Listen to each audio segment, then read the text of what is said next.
Shalom. First and foremost, I want to give all praises, honor, and glory to Yahweh, Bahasham Yahushai, Bahasham Rachak Kodesh.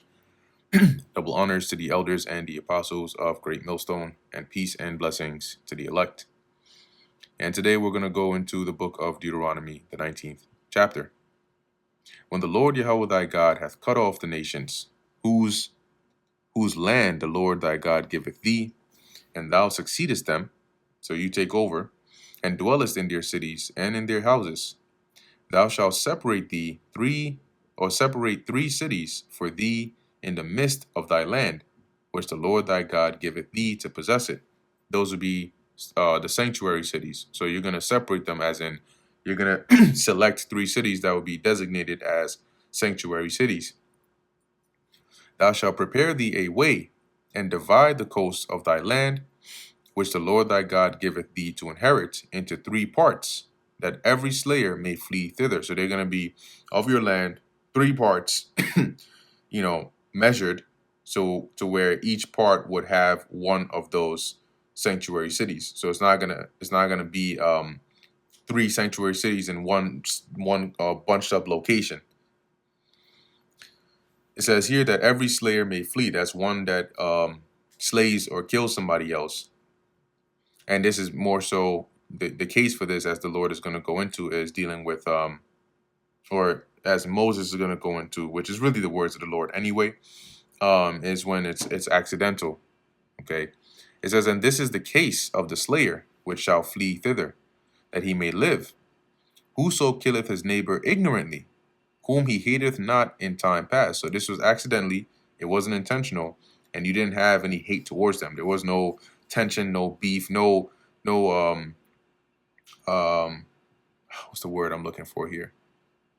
No, it's not intent, but it's like a reason, like a cause or a reason for you to have done this to them.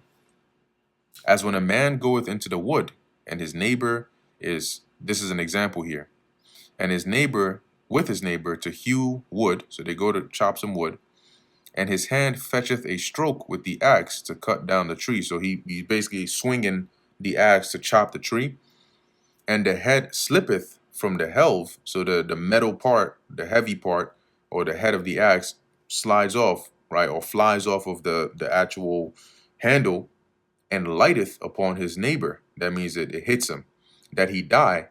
He shall flee onto one of those cities and live. So it was an accident, right? He was swinging to try and chop the wood or the tree, and then the handle or the metal part or the hard part of the axe flew off and hit somebody else in the head and killed them. That was an accident. So he would be able to flee to one of these sanctuary cities, so that, for the sake of, verse 6, lest the avenger of blood pursue the slayer. The avenger of blood is the relative of the deceased, who wants revenge. So he pursued the slayer while his heart is hot, so he's enraged, and overtake him, because the way is long, and slay him. So this is why the Lord said, measure the land and place the sanctuary cities appropriately in different parts.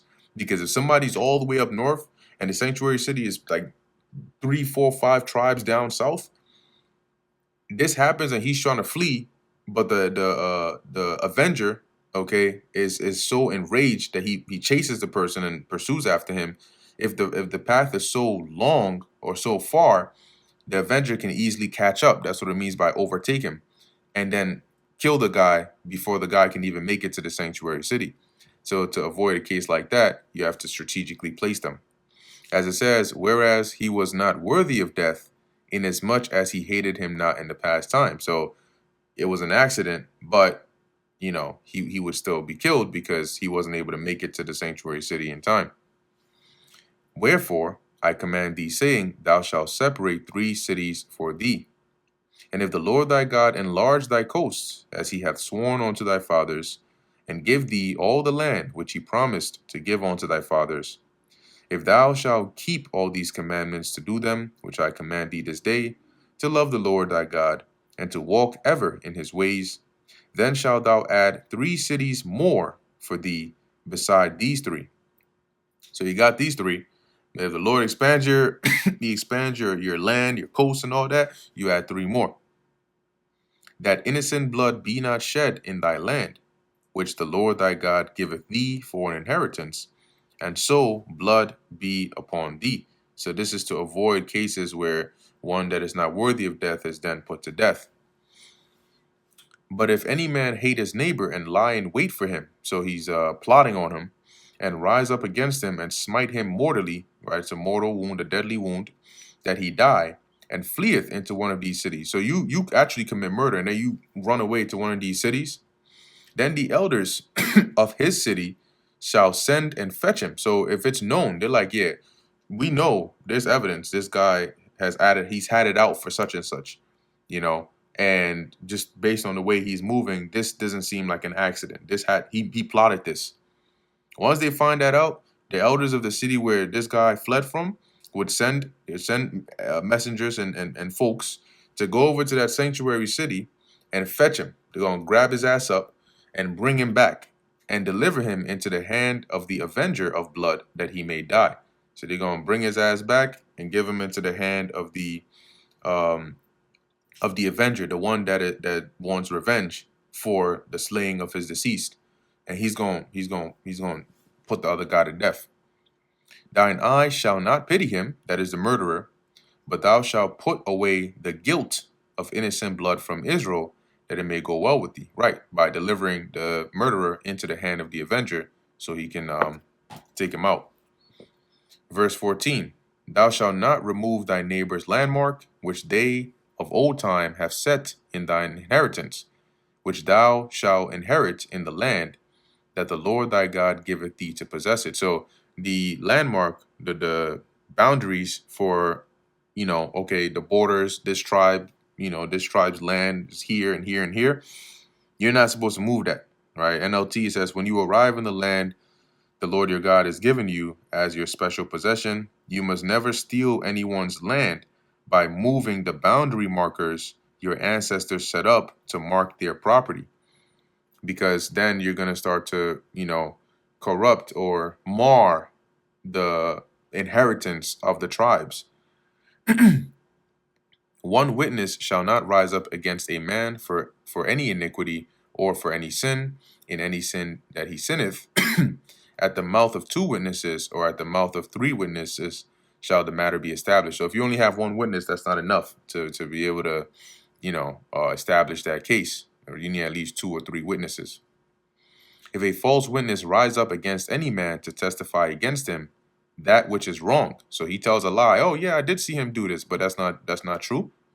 Then both the men between whom the controversy is shall stand before the Lord, before the priests and the judges, which shall be in those days. So they're going to take him before the priests, and the judges shall make a diligent inquisition, kind of like what Daniel did in the book of Susanna with the two elders.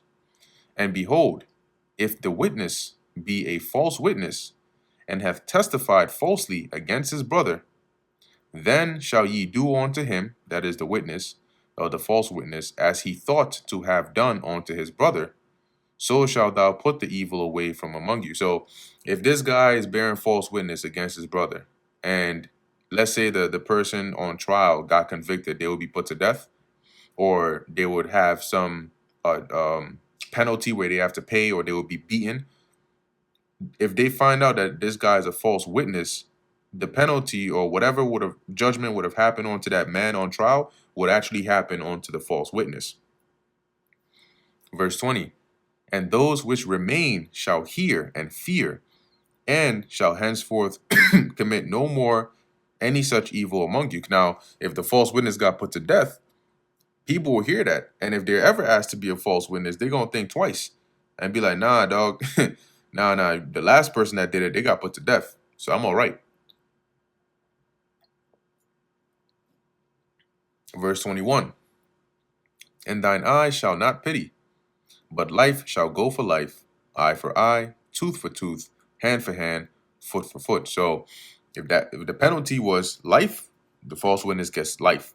If they was to lose an eye, and what this is to symbolize is like equal. Okay, it's not. There's no partiality. And well, the guy if he got convicted, he would have been or if he was found guilty, we were to charge him 50 shekels, but you're a false witness, we'll charge you 40 shekels. No. Whatever would have happened to him will happen to this guy, this false witness. And that brings us to the end of the book of Deuteronomy, the 19th chapter. Lord willing, that was edifying to the elect. In closing, I want to give all praises, honor, and glory to Yahweh, Bahasham, Yahushai, Bahasham, Rachak Kodash. Until next time, Shalom.